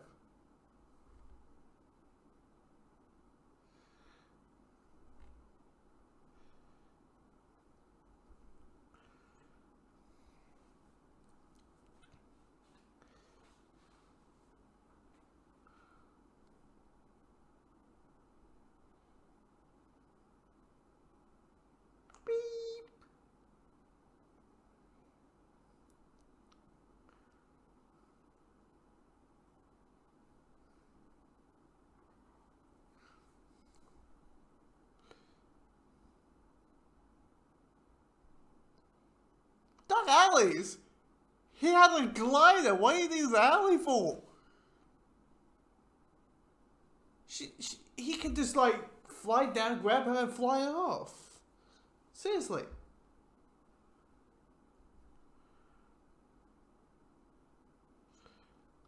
He has a glider. Why? I don't think Ali is going to do anything.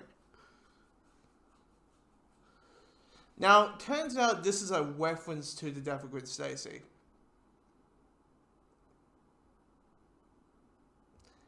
Yeah, but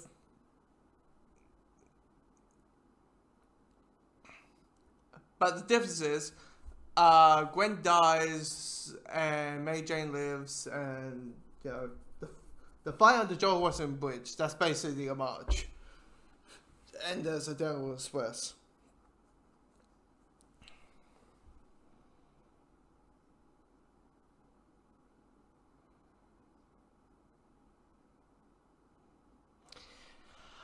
Okay, guys, I have heard with that line, the Easter Spider is working with us about that might be in No Way Home.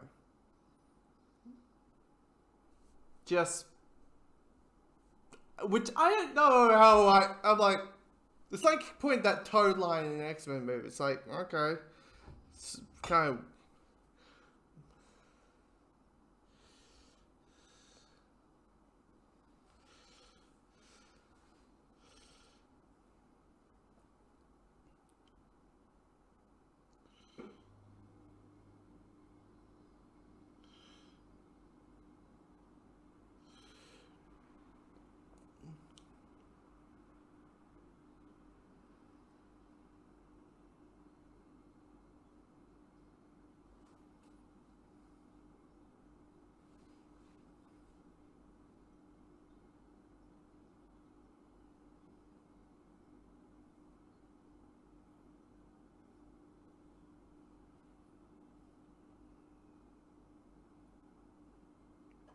Well, it's yourself aware of yourself. Okay.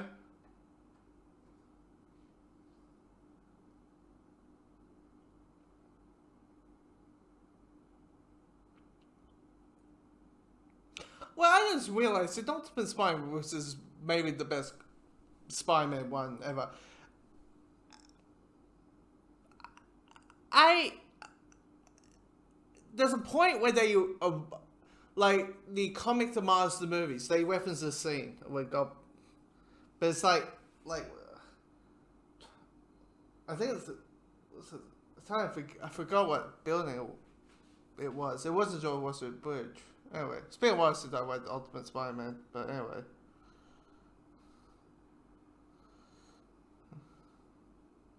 But I just remember there was something like this. It's kind of a homage to this moment. Anyway.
So, this whole bridge scene is really well put together.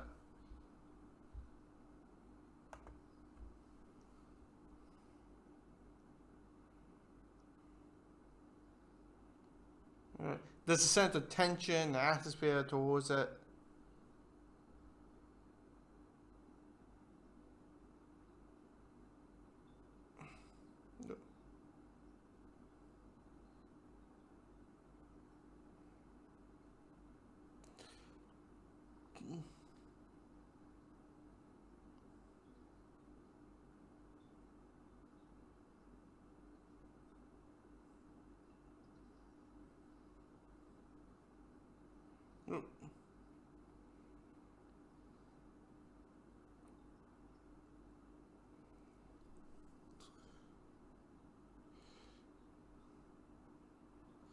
Now, this scene with the whole New York gang together is I don't know, I find it weird. I'm a big fan. I get emotional not at the crying moments, but at like underdog kind of stuff. And of course, it was 2002. It came out in May.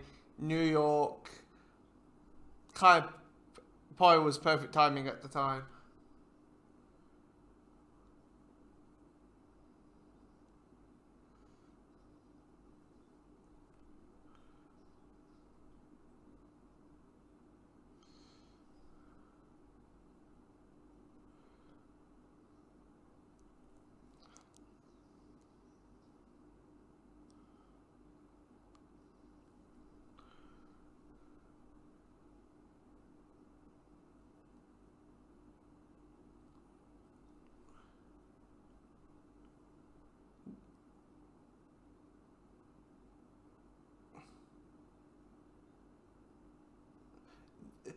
Here's the thing: you don't even get these type of scenes more often these days, where like your hero just gets his shit kicked out of him.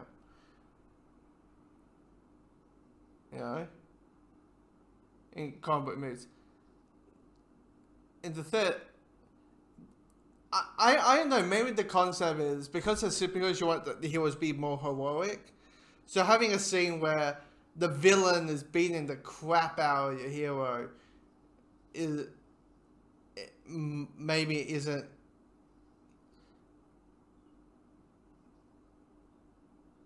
I don't know.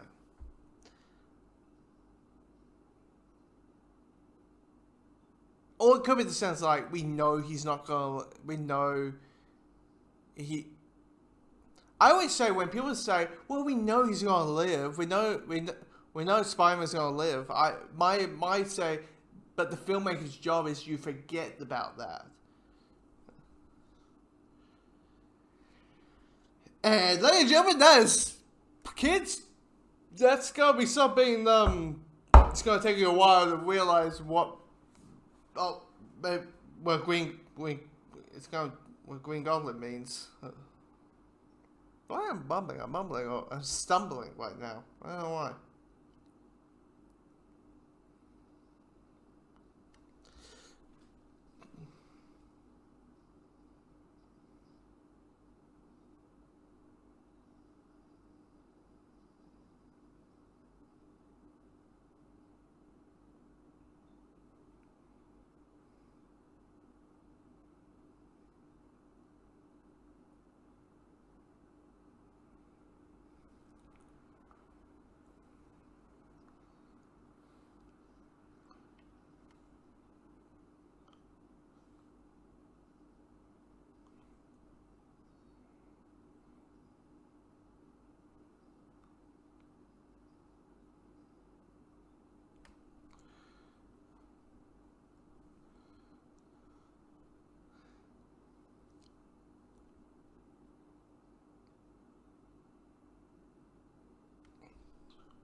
Yeah, I noticed the whole movie, yes.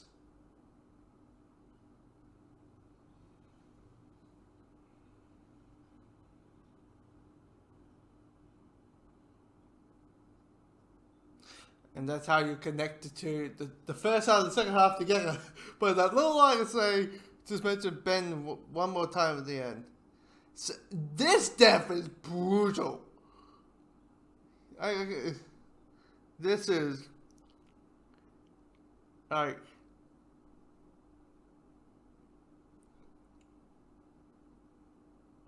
oh, sorry. Here's another rumor I heard about No Way Home, that Dr. Swain's caught the villains at the moment that they were going to die. So there's a lie about we want to go home, but we don't, but we can't go home because we know the moment we're back, we'll die. For Norman's case, he gets impaled by his glider. It's only rumor, once again. It's only rumor. That's what I heard.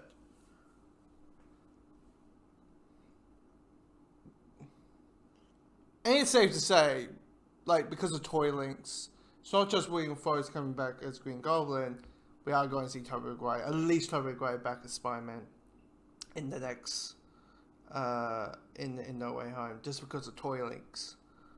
And just feels that we see that costume in toy form, which might be the first time I ever buy a hot toy. Anyway, that's what my brain goes to.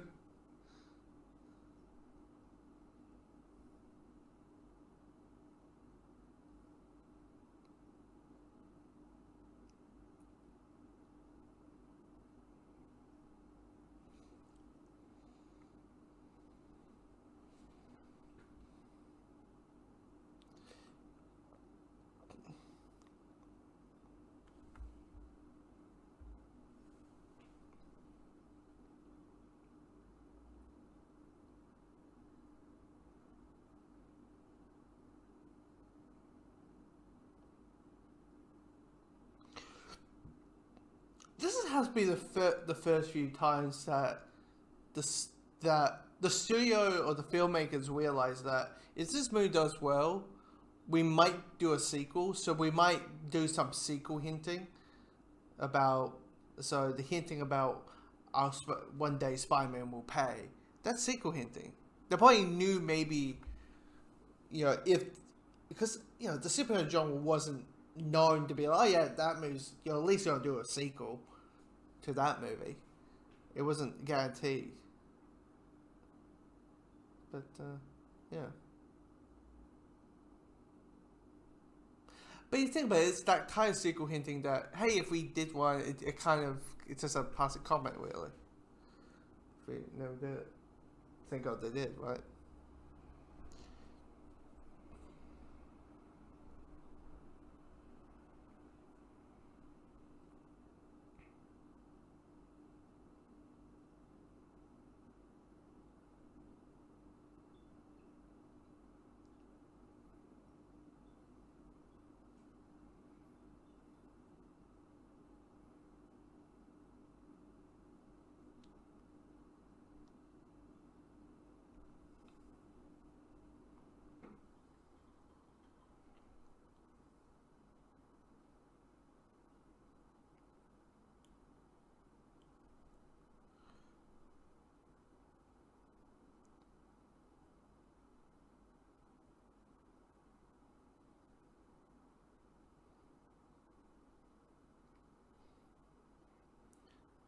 Now, I don't know about you, Pia, but if I was into this girl and she confesses her love to you, I would kind of go like, okay, yep, I'm balancing my life. This, I'm just going to scream the words. I'm just Spider-Man, me, one and the same. That's what I would say. Because it is a smart thing, recently, where they're like, the superhero identity, mentally, you need to tell someone. It's going to mess up with your head. So, but of course, we live in that.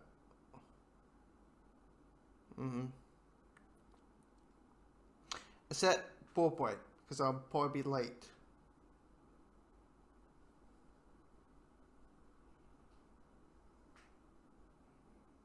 I will, but also it'll always be pizza time. Ah, you friend zoned. You friend zoned, Mary Jane.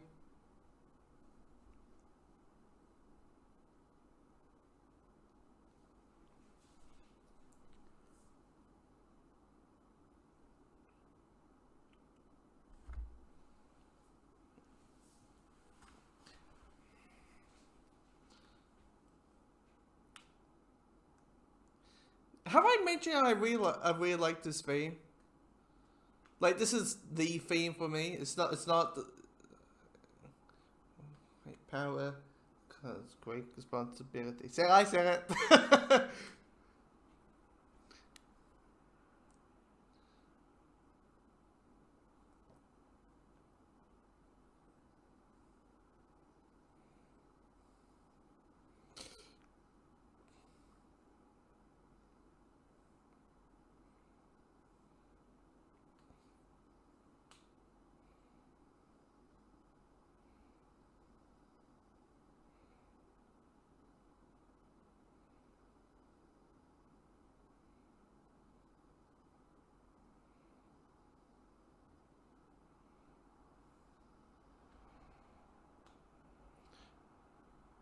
And that is it.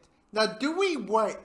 Do we wait a little bit? Let the credits roll, just so we can hear the Nickelback. I don't know. Should we? But yeah, Daddy Ump and Spider-Man story is pretty neat, so I do like hearing it.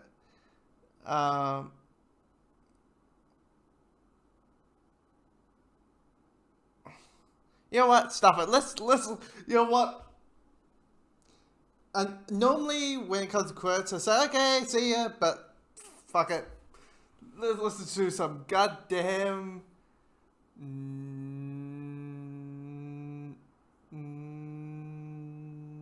Nickelback.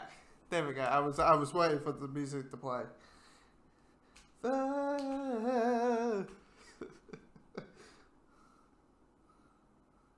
I'm so high, I can hear the road. Whoever, whoever thou with me, and sing out the hero save us. I'm not vocally warmed up, so I'm not, prepared. Again, it's Nickelback. It's not meant to be the most fantastic vocal range in the world, so I'm probably matching Nickelback right now. Vocal range. So me, I feel save us.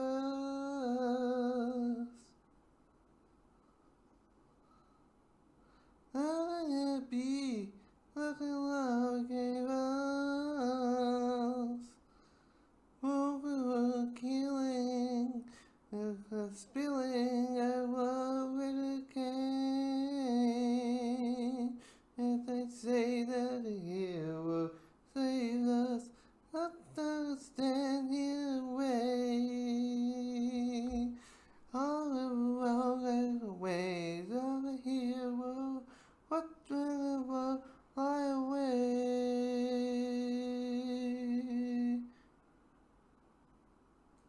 I'm gonna sing the entire thing, guys. Yep.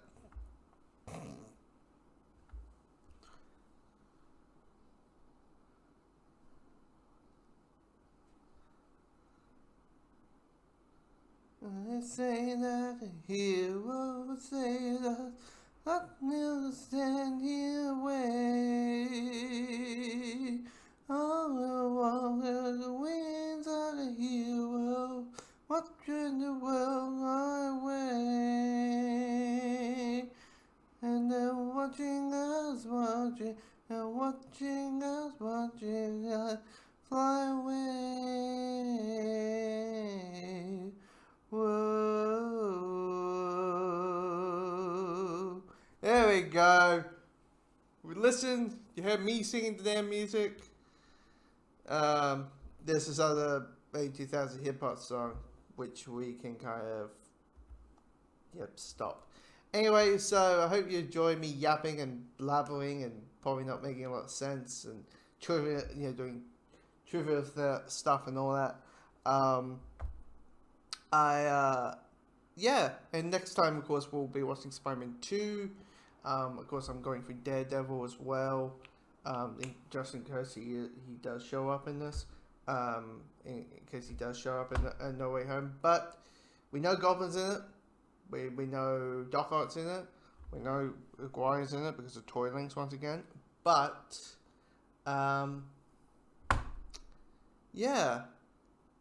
see you when we are up to